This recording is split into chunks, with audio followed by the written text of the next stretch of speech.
Listen to the novelist and social critic David Foster Wallace, one of the great minds of our era. In an interview right before his tragic suicide, he said this: "There is something particularly sad about it. Something that doesn't have much to do with physical circumstances or the economy or any of the stuff that gets talked about in the news. It's more like a stomach-level sadness. I see it in myself and my friends in different ways. It manifests itself as a kind of lostness. The sadness is a real American type of sadness. I was white, upper middle class, obscenely well-educated, had way more career success than I could have legitimately hoped for, and was sort of adrift. A lot of my friends were the same way. Some of them were deeply into drugs. Others were unbelievable workaholics. Some were going to singles bars every night. You could see it played out in 20 different ways, but it's the same thing. I get the feeling that a lot of us, privileged Americans, as we enter our early 30s, have to find a way to put away childish things and confront stuff about spirituality."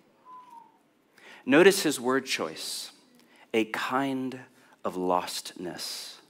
That is the word that Jesus used for people who are far from God. And if you think about it, it's a very dignifying word. Lost people are not necessarily stupid or unintelligent, or for that matter, even bad or immoral. I got lost recently. I was on vacation. I was visiting my best friend in San Francisco. I've been there 1,000 times. I grew up down there. But, it's not on a grid system, and there's the 49 hills, and I was on a walk without my phone because I'm trying to be that guy, and of course, I got lost. Right? Now, that doesn't mean that I'm stupid. Well, maybe it does. I don't know.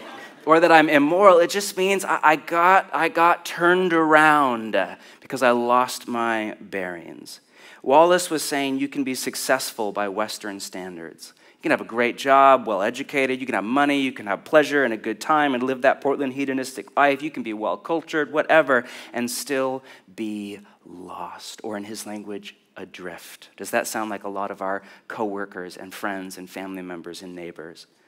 That also sounds very similar to Jesus, who said to a wealthy Roman elite that he came to, quote, seek and to save the lost. But here's the kicker. How does Jesus do that today? Through you, through me, preaching the gospel of Jesus. You are here because someone was courageous enough to preach the gospel to you. Your mom or dad or a family member or a friend in high school or college or a pastor from a church or an intelligent writer or artist or Christian intellectual or a Christian celebrity on Instagram, you're here because of a disciple of Jesus' obedience to preach the gospel to you.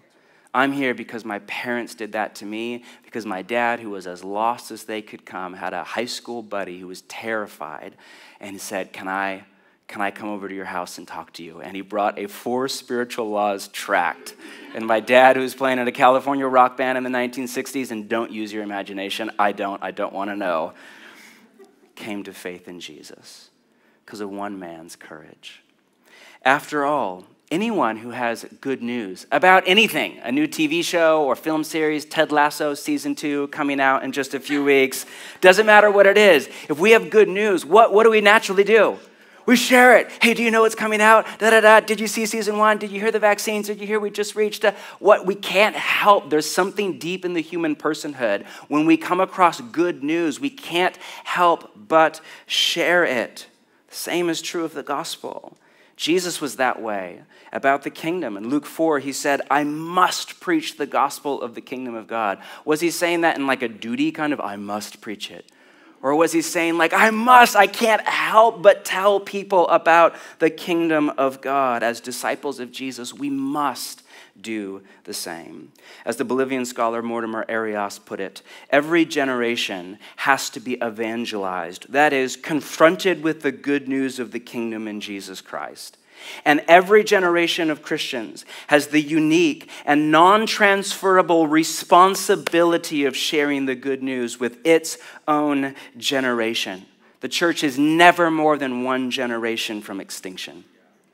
You and I have the unique and non-transferable responsibility of sharing the good news with our own generation, with our family, with our friends, with our coworkers, with our neighbors. Otherwise, all we will do is have a really great 50 years together and then die. The global missions movement defines an unreached people group as less than 2% Christian. Gerald said something about that last week. By that definition, Portlanders are theoretically an unreached people group. Now, there's differences there, but you do the math. And there is an opening right now for the gospel in our city. As the myriad of secular gospels are fractured and failing, as the bankruptcy of secularism is being exposed, that it turns out money, pleasure, it's just not enough to live a meaningful life. Human beings need much more than that. It simply does not have the moral and spiritual and communal resources that we need to draw on in times of hardship like the last year. Not all, but some of our secular neighbors are open right now to another gospel than one of the myriad of secular gospels that right now are letting all sorts of people